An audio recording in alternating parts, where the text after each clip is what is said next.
Hola, ¿qué tal? Y bienvenidos a un nuevo vídeo del canal. En el día de hoy vamos a vamos a replicar un vídeo que elaboró Óscar del canal 100% Invertido, en el que explicaba, bueno, pues algunos de los movimientos que había hecho en la cartera, por qué reducía la exposición a las grandes tecnológicas y por qué iba a reestructurar la cartera para mirar a compañías más pequeñas y que retribuyesen mejor al accionista. Básicamente, como he comentado, el vídeo va a consistir en dar réplica a este vídeo que tenemos aquí de Oscar, que me parece es el último vídeo que ha publicado en su canal, en el que explica una serie de motivos que le han llevado a hacer una reestructuración de la cartera y a vender posiciones en grandes tecnológicas o a iniciar un camino de reducción de posiciones en grandes tecnológicas. Y también hablaremos lógicamente pues de las stock-based compensation que aparecen bastante en este vídeo, del futuro de las grandes tecnológicas y un poco de por qué Oscar ha vendido Alibaba y por qué, bueno, puedo estar o no de acuerdo con esta decisión. Así que bueno, vamos a comenzar el vídeo y bueno, como siempre el vídeo será en un tono cordial, lógicamente, tono respetuoso, pues como tienen que ser estas discusiones en el mundo de la inversión, que a veces a la gente pues se le va un poco la cabeza y pasan a la descalificación personal, pero bueno, este vídeo es desde el respeto que yo le tengo a Oscar, pues hablar un poco acerca de en qué cosas estoy de acuerdo con él y en qué cosas pues no estoy de acuerdo con él. En primer lugar, antes de hablar un poco bueno, pues del tema del vídeo, creo que es importante dejar claro qué son las stock-based compensation porque es un tema bastante recurrente que suele aparecer y que, bueno, pues a muchas personas le entran dudas con ellas. Básicamente, las stock-based compensation es una forma de compensación basada en acciones. ¿Qué quiere decir? Una empresa cuando no quiere pagar en efectivo a sus empleados y quiere, digámoslo así, dedicar ese efectivo pues, a actividades de reinversión en el propio negocio, lo que hace normalmente es emitir acciones que le da a los empleados de tal manera que, por un lado, consigue que los empleados sean poseedores del negocio y estén alineados con los intereses de la empresa, de tal manera que el valor de esas acciones se incrementará si se consiguen incrementar los beneficios de la compañía. En general es un método que muchas empresas tecnológicas utilizan para retener a sus empleados sin utilizar efectivamente o sin pagar el salario en efectivo. ¿Qué ocurre? Que en algunos casos muchas tecnológicas han abusado de las stock-based compensation para retener talento, diluyendo en exceso a los accionistas. ¿Por qué se produce esto? Bueno, pues esto evidentemente hay dilución porque hay emisión de acciones, ¿no? Entonces, cuando hay emisión de acciones para remunerar a los empleados, si el valor que tú generas, por ejemplo, reteniendo a esos empleados es mayor que la cantidad que tú estás diluyendo, en principio no tendría que haber ningún problema. El problema es cuando ocurre lo contrario, cuando tú no consigues generar, pero has diluido mucho al accionista, con lo cual hay un proceso de destrucción de valor y de reducción de la participación del accionista en el capital social de la compañía. Vamos a ver, por ejemplo, el caso de Palantir. En el gráfico de la izquierda, básicamente la compañía nos muestra la evolución de los ingresos en los últimos trimestres y en la línea negra vemos la cantidad asociada, digámoslo así, al efectivo correspondiente a esa emisión de acciones, es decir, el monto total de unidades de dólares que han emitido en acciones. Eso es lo que representa la línea negra. Vemos que anteriormente a la época del coronavirus, la compañía venía utilizando ese método de retribución, sería un 20% más o menos de los ingresos totales, que ya me parece una cantidad bastante exagerada, pero en septiembre del año 2020, en ese trimestre fiscal, pues se disparó el gasto de compensación en acciones y en los últimos trimestres pues ha sido muy elevado en comparación con los ingresos totales que está generando la compañía. ¿Esto qué es lo que ha hecho? Pues que aumente mucho el número de acciones en circulación y que la dilución al accionista haya sido muy elevada. ¿Por qué? Porque Palantir en estos años no ha conseguido generar beneficios y te ha reducido la participación en el capital social de la compañía. Por un lado, la acción ha caído porque las expectativas de los inversores se han reducido y además la participación que tú tienes en la compañía se ha visto disuelta. ¿Por qué? Porque hay una mayor cantidad de acciones en circulación. Por tanto, esto es un proceso de destrucción de valor que lo que ha hecho es que la gente haya salido corriendo en masa de la compañía. En este caso, pues lo que vemos es que hay una dilución constante y en algunos casos ha habido una compensación en acciones mayor que los ingresos de la compañía. Así que esto en realidad pues ha hecho que la destrucción de valor en esta compañía y en muchas otras grandes tecnológicas que hacían uso de este método de compensación, pues el proceso de destrucción de valor se haya acelerado tantísimo y haya habido caídas pues del 80-90% en muchas de estas compañías de alto crecimiento que promedían ser el futuro. Si bien muchas veces los inversores nos quejamos de que hay que ir al estado de flujos de efectivo para que no nos engañen las compañías cuando intentan colar partidas, por ejemplo, en la cuenta de pérdidas y ganancias, que en realidad pues son partidas que tendrían que ser dadas, partidas que en realidad están suponiendo un gasto y que ellos no nos dicen que son un gasto, pues también intentan engañarnos o también intentan hacer algunos trucos en muchas ocasiones para parecer que ganan más de lo que en realidad están ganando. ¿Y por qué digo esto? Porque yo soy de la opinión de que hay que descontar las stock-based compensation del flujo de caja libre de la compañía. Y en esto coincido plenamente con Oscar. Vamos a poner el ejemplo de una compañía, en este caso vamos a ver Facebook, y lo que vamos a suponer es Facebook, dos escenarios. Uno, el caso en el que no hiciese retribución en stock-based compensation, y el caso real, que es el caso en el que hace retribución por compensación en acciones. Bien, si vamos al income statement de Facebook, solamente tendremos que ir aquí a la parte de SGA para ver, digámoslo así, dónde están los salarios, lo que se gasta en salarios, en temas administrativos, en generales. También podría haber gasto en salarios aquí en investigación y desarrollo, pero vemos que más o menos se gasta unos 23.000 millones en toda esa partida. Con lo cual, eso lo que hace es que el beneficio neto pues, sea de unos 39.000 millones. Bien, aquí a la derecha tenemos la parte del cash flow statement en el que lo que hace Facebook es decirnos lo que está haciendo para calcular el flujo o el flujo de caja de actividades operativas que genera es sumar las stock-based compensation. ¿Por qué motivo? Porque para ellos no es una salida de caja real. El problema es que ellos dicen que no es salida de caja real porque no es caja que ellos estén pagando a los empleados. Es decir, no es efectivo que esté saliendo de la compañía para remunerar a los empleados. Pero la cuestión es la siguiente. Si Meta, es decir, en este caso si Facebook no pagase o no retribuyese a sus empleados con acciones, en realidad el sueldo de los empleados sería mucho más bajo.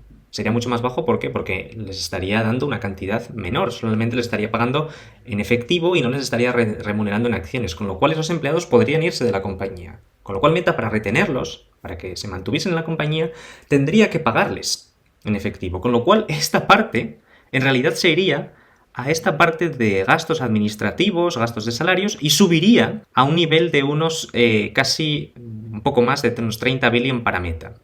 Con lo cual, el beneficio neto que le quedaría a la compañía sería sumarle esto a los gastos generales y descontárselo al beneficio neto, es decir, que el beneficio neto sería de 30 millones. Con lo cual, el flujo de caja libre que generaría la compañía serían 9.000 millones menos que estos 57.000, digámoslo así, de flujo de caja de actividades operativas que está reportando. Es decir, el cash flow de actividades operativas para la compañía sería de 48 billion y no de 57 como aquí está reportando. Así que esto es una diferencia sustancial. ¿Por qué? Porque al menos el argumento que yo utilizo y que muchas veces he visto y que es así, es que si no se estuviese pagando esto en acciones, es decir, si no se estuviesen emitiendo en acciones para mantener a los empleados, para retenerlos y para alinearlos con la compañía, habría que pagarles en efectivo. Y con lo cual esa parte iría al income statement, a la parte de gastos, de gasto en salarios, gastos administrativos, en fin. Con lo cual el flujo de actividades operativas caería, el flujo de caja de actividades operativas, y por tanto el flujo de caja libre también. Es decir, lo que ocurriría es que el flujo de caja de actividades operativas de Meta, según este valor que nos están dando aquí, es de 57.000 millones, que descontando los gastos de capital que hace la compañía, nos dejarían un free cash flow de unos casi 40.000 millones. Con lo cual uno diría, bueno, pues más o menos la compañía no está tan cara. Pero en realidad lo que hay que descontarle a este free cash flow son los 9.000 millones de las stock-based compensation que se descontarían en caso de que Meta no pagase stock-based compensation y sí pagase salarios en efectivo, se descontarían del net income de los 39.000 millones que está reportando Facebook. Y sería unos 30.000 millones. Con lo cual el free cash flow, bueno, pues sumando las depreciaciones y amortizaciones, cambios en el working capital y tal, pues quedaría un free cash flow de unos 30.000 millones. Es decir, un free cash flow bastante más bajo del que Meta comenta.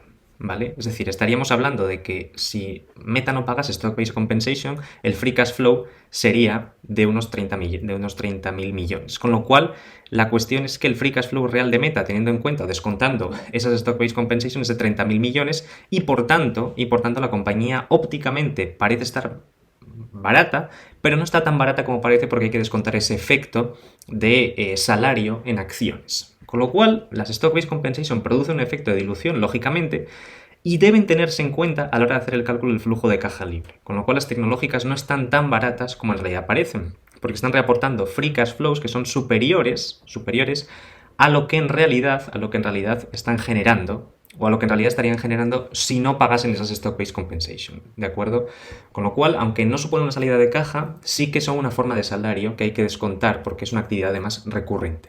Así que esa es un poco la reflexión que quería hacer respecto a las Stock-Based Compensation y el Free Cash Flow. Mucha gente comenta, no, no es salida de caja, pero en realidad es que si no se pagasen, tendrían que ser salarios en efectivo. Con lo cual, yo, en mi opinión, creo que tiene que hacerse ese descuento. Otra cuestión importante también, y aquí traigo un pequeño cuadro que he elaborado con Python, es que hay algunas grandes tecnológicas en las que cambia mucho el free cash flow por acción, teniendo en cuenta las stock-based compensation y no teniendo en cuenta las stock-based compensation. En el caso de, por ejemplo, Nvidia y AMD, la cosa no es tan notable, es decir, la dilución no es tan elevada y la compensación en acciones no es tan elevada. ¿Vale? Pero en compañías como, por ejemplo, Upstart, que es una de estas nuevas tecnológicas, una fintech tecnológica, el free cash flow, sin tener en cuenta las stock-based compensation, es de $1,8 por acción. Sin embargo, teniendo en cuenta el efecto de las stock-based compensation y entendiendo que son como un salario que en realidad la compañía tendría que pagar si no hiciese esa dilución, si no retribuyese a los empleados con acciones, el free cash flow pasa a ser negativo. Y en el caso de Shopify también es muy llamativo. Es que en el caso de Shopify la empresa pagaba unas stock-based compensation que eran como unas 4 veces el free cash flow, con lo cual de aquí esta caída de un free cash flow negativo y aquí a reportar un free cash flow positivo en el caso en el que dicen que las stock-based compensation no suponen un flujo, una salida de caja de la compañía. Y en el caso de otras grandes tecnológicas más, digámoslo así, consolidadas como Apple y Microsoft, pues el efecto no es muy elevado. En Apple incluso el efecto queda mitigado porque las recompras de acciones son muy intensas, con lo cual no cambia absolutamente nada. Incluso para los accionistas de Apple, la proporción o la participación en el capital social de la compañía en términos porcentuales es cada vez mayor porque las recompras de la compañía son cada vez más aceleradas. En el caso de compañías como Tesla o EPAM, la cosa no es tan obscena porque aunque hay un gasto, ¿no? Y aunque hay una compensación en acciones, el flujo de caja de actividades operativas que generan es mucho más elevado. Así que aquí tenemos algunos ejemplos de compañías de tecnología y cómo cambia el free cash flow por acción cuando se incluyen las SBC. Así que esto es muy importante, al menos en mi opinión, para hacer la valoración de las compañías tecnológicas. Bien, una vez entendidas las partes en las que estoy de acuerdo con Óscar en este vídeo, y creo que tiene toda la razón del mundo, voy a discrepar ahora en algunos aspectos. En primer lugar, los puntos que están en negro son los en los que discrepo. En primer lugar, Óscar argumenta que las compañías están en una fase de, digámoslo así, de ralentización del crecimiento. Una fase en la que necesitan crecer y en la que Óscar ve que bueno, pues se pueden estancar y por tanto tendrían un problema importante. Y luego también argumenta Óscar que el gran tamaño las vuelve poco eficientes y que él pensaba que en el sector de tecnología pues no se requerirían de tantos empleados extra para producir muchos más beneficios. Con lo cual esos son los dos puntos en los que discrepo y voy a exponer los motivos por los que lo hago. Bien, en primer lugar, el primer punto en el que discrepo con Óscar es el crecimiento de las grandes tecnológicas. Óscar argumenta que las compañías están más cerca de la fase de madurez que la fase de crecimiento. En la curva que muestra en el vídeo, muestra que ya no están en la parte de crecimiento baja, sino están en la parte de crecimiento, digámoslo así, alta, en la parte cercana ya a la madurez. Y al estar estas compañías en una fase ya de más madurez, lo que deberían centrarse es en retribuir al accionista pues vía eficiencia de costes, recompras de acciones, dividendos extraordinarios, todas estas cuestiones. Entonces vamos a ver los puntos en los que discrepo. En primer lugar, para el caso de Meta y de Google, Óscar lo que argumenta es que la penetración de la publicidad online es elevada y que no hay potencial de crecimiento o no tanto como él estimaba. Bueno, si vamos a unos informes que he extraído acerca de publicidad digital, que luego si queréis os dejo el link en la descripción del vídeo, vemos que, incluyendo tanto publicidad digital como publicidad normal, antes de la época de Internet, la media de crecimiento era de más o menos un 6% en esta industria y cuando había recesiones o épocas de contracciones económicas, el gasto en publicidad se reducía bastante. Y lo hemos visto también en la época del año 2000, en la crisis del año 2008, en el 2020. Pero en general la tendencia del mercado publicitario es a crecer a un ritmo del 6% anual. Es verdad que el crecimiento será más intenso en mercados donde la publicidad no esté tan desarrollada, como podrían ser pues, los mercados de Asia y de África, fundamentalmente, América Latina también, mientras que los mercados de Europa y Estados Unidos pues, son más maduros y el crecimiento que irán reportando será menor. Vemos que efectivamente el crecimiento tan importante que ha habido en los últimos años es porque Internet y la publicidad en Internet y en los dispositivos electrónicos como los smartphones, las tablets, los ordenadores, tiene cada vez un peso más importante del nivel de publicidad total. Ahora mismo estará como en un 60% más o menos, ¿no? Pero es verdad que como se puede ver aquí, la publicidad, en general el mercado publicitario va creciendo cada vez más, es decir, el volumen que tiene pues crece un 6% al año. Con lo cual, lo que yo voy a hacer es ver cuál es el potencial de los negocios, tanto de Google como de Facebook, de aquí a 2030, por ejemplo, siempre que pues mantengan la cuota de mercado y siempre que pues, el mercado publicitario crezca a este ritmo del 6% anual en los próximos años y la penetración de la publicidad digital se incremente un poco más, ¿no? Hasta niveles pues, del 80-90%. Entonces, como comentaba, asumiendo un crecimiento del mercado global de publicidad del 6%, y que la publicidad digital, publicidad online, llega a una penetración del 85-90%, para 2030 estaríamos hablando de un mercado de 1.159 billones, es decir, de unos 1.15 trillón. Y si Meta y Google mantuviesen sus respectivas cuotas de mercado, estaríamos ante lo siguiente. Google prácticamente doblaría todo el beneficio operativo para 2030, solamente con la parte de publicidad. Es decir, la parte de publicidad sería el doble, la parte correspondiente a Google, a servicios de Google, sería el doble de todo el beneficio operativo que Google está generando hoy en día. Y Meta generaría un beneficio operativo que más que doblaría el beneficio operativo que la compañía está generando actualmente. Y aunque no son unos ritmos de crecimiento espectaculares, un 7%, 8% crecimiento en publicidad, son empresas con posición dominante y escala. Y todo esto, bueno, pues sin tener en cuenta lo eficiente que es, por ejemplo, Meta en la segmentación de anuncios, el crecimiento, por ejemplo, del metaverso y la posibilidad de que la parte de realidad virtual para esos años pues estuviese en beneficios, el hecho de que Google Cloud Platform está cada vez optimizando mejor toda la estructura, toda la infraestructura que tienen y están cerca de conseguir ya beneficios, con lo cual, aunque los negocios publicitarios de estas dos compañías crecerían y crecerían bastante, también habría otras patas, como sería el metaverso o Google Cloud Platform, que podrían aumentar aún más los beneficios de estas compañías. Con lo cual, ese es el punto en el que yo discrepo. Yo creo que habrá crecimiento, seguirá habiendo crecimiento, y dentro de unos años pues veremos efectivamente cómo estas compañías están generando unos beneficios mucho más elevados de los que actualmente están generando. Al menos esa es mi opinión, ¿no? Teniendo en cuenta pues cómo ha ido evolucionando el mercado de publicidad, el nivel de penetración que pueden alcanzar estas compañías y la posición dominante que tienen estos mercados y lo eficientes que son sus algoritmos a la hora de segmentar la publicidad y la reducción de costes que suponen para los anunciantes y sobre todo también el hecho de conseguir que los anunciantes pues, puedan ser más eficientes a la hora de seleccionar y de conseguir, digamos, interacción con los clientes a través de los servicios de Meta y de Google. Y respecto de la eficiencia, también discrepo. ¿Por qué? Porque una parte importante del desarrollo tecnológico que estamos viendo y que viviremos en los próximos años, al fin y al cabo es realizado por personas.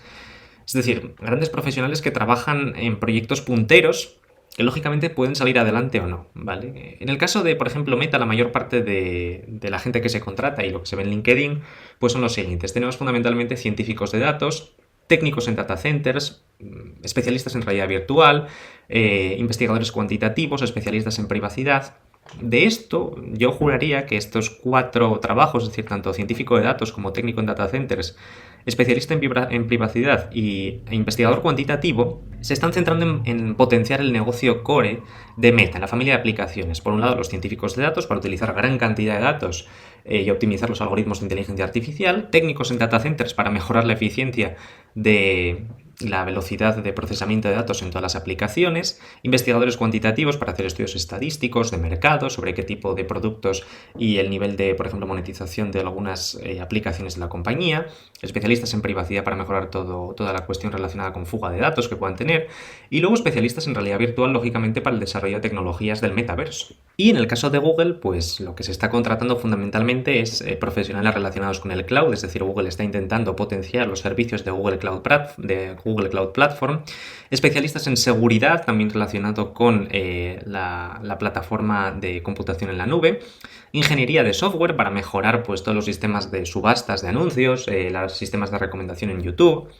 Control de data centers también es otra cuestión en la que están invirtiendo bastante para mejorar la eficiencia de los centros de datos y mejorar la velocidad de procesamiento en YouTube, mejorar también la capacidad de computación para sus servicios de computación en la nube, en fin. De esta manera, Google y Meta están invirtiendo en el negocio core para mejorar los servicios y ser más eficientes. Y eso se tiene que hacer a través de la contratación de empleados y de la contratación de personal. Por eso yo creo que en este caso, pues la eficiencia pasa por contratar a más personas para reducir aún más los costes y ser mejores a la hora de prestar servicios a los clientes. Y finalmente, bueno, pues hablar un poco sobre China y Alibaba. El viaje de Alibaba, la verdad es que es, bueno, pues al menos en los últimos años, es lamentable el rendimiento que ha dado la compañía en los últimos años. Empezó con las caídas, bueno, pues primero el tema de Ant Group y la no salida a bolsa, los miedos del delisting, luego presentación de malos resultados por parte de la compañía y se confirmaba pues la desaceleración económica de China que estábamos viendo.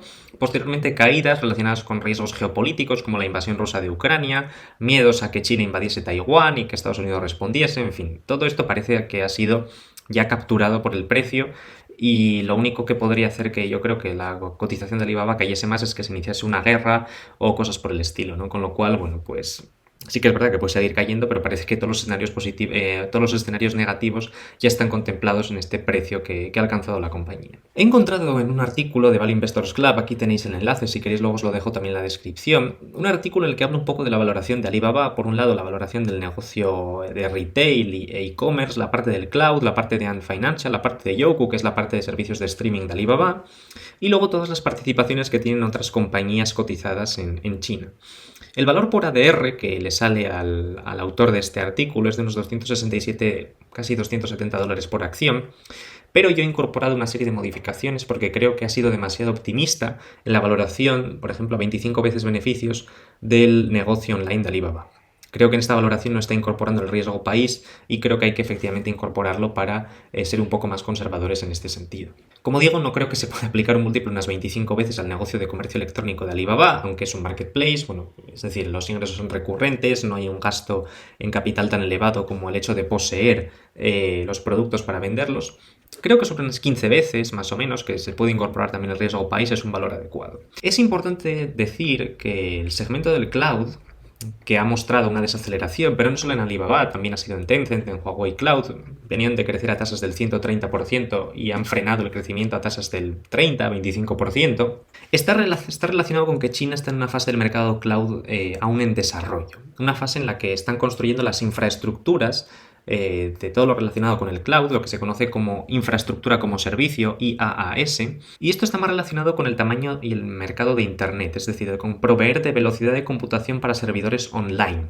Y como el mercado de Internet en China se ha ralentizado porque ya ha crecido mucho en los últimos años, es por eso, por lo que un artículo que también leí, que si queréis os dejo en la descripción, es por eso por lo que parece que está habiendo esa ralentización en todos los proveedores cloud de China y no en los proveedores estadounidenses que ya están más consolidados, que están más avanzados en lo que se conoce como plataformas como servicio y software como servicio, en los que hay un valor añadido más elevado, en los que la sociedad demanda bienes más complejos que en China aún no se están demandando y que irán llegando conforme la demanda sea más elevada por parte de las empresas. Básicamente la infraestructura cloud o los modelos de servicio cloud son los siguientes. En primer lugar están la infraestructura como servicio, que es lo que se conoce como el host o el hosting de pues todo tipo de sistemas operativos, de servicios. Es decir, es básicamente todos los centros de datos interconectados entre sí, a través de los cuales pues, nos podemos conectar con nuestros ordenadores pues, para almacenar bases de datos, acceder a información en Internet. Básicamente es la arquitectura, ¿no?, de toda la computación en la nube. Posteriormente tendríamos el nivel de plataforma como servicio, que está centrado en los desarrolladores de software, es decir, compañías que en la nube se dedican a programar, a escribir código, sin necesidad de preocuparse de desarrollar toda la infraestructura. Eso ya lo hacen proveedores como AWS, Azure, AliCloud, Tencent Cloud. Mientras que los desarrolladores de plataformas como servicio lo único que hacen es desarrollar programas en la nube, alojándose en los servidores que proporcionan efectivamente todo lo relacionado con infraestructuras como servicio. Y finalmente el elemento de software como servicio sería el acceso a programas ya puramente pues, desarrollados y listos para el consumidor final, como por ejemplo Office 365, Adobe, Gmail, todas estas cuestiones que estarían alojados sobre plataformas como servicio, infraestructuras como servicio, pero estarían operando ya como un software para ser utilizados por el consumidor final, sin hacer ningún tipo de mediación, directamente un producto hecho para el consumo. Así que esa es un poco la estructura, los distintos niveles del mercado cloud, además de existir pues, el cloud público, el cloud privado y el cloud híbrido, que si queréis luego en otro vídeo pues hablamos de ello, pero básicamente estos son los modelos de servicio de la nube, ¿no?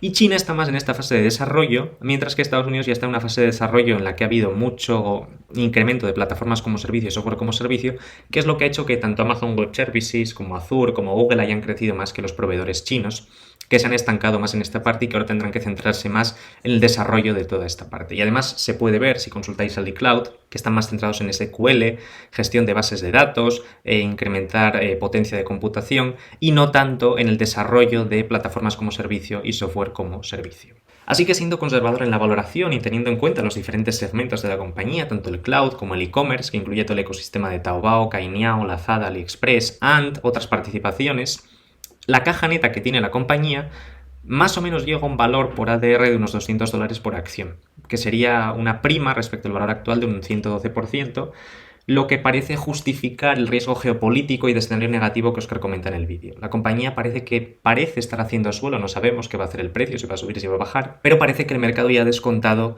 muchas expectativas negativas acerca de la compañía, con lo cual, bueno, yo creo que hay ese upside y bueno, lo que hace cada uno con su posición, pues es lo que hace cada uno y cada uno tiene que juzgar la gestión que hace de la cartera. Pero creo que actualmente el upside es muy elevado y personalmente no creo que sea el momento de vender. Ahí es donde discrepo con Oscar, pero bueno, él ha justificado que efectivamente, como dice Howard Marks, aunque el potencial retorno es muy elevado, el riesgo es también muy, muy elevado y la inversión pues tiene tantas probabilidades de salir bien como de salir mal, ¿no?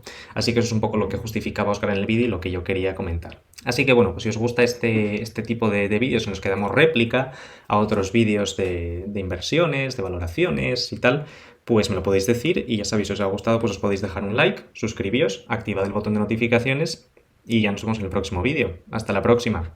¡Chao!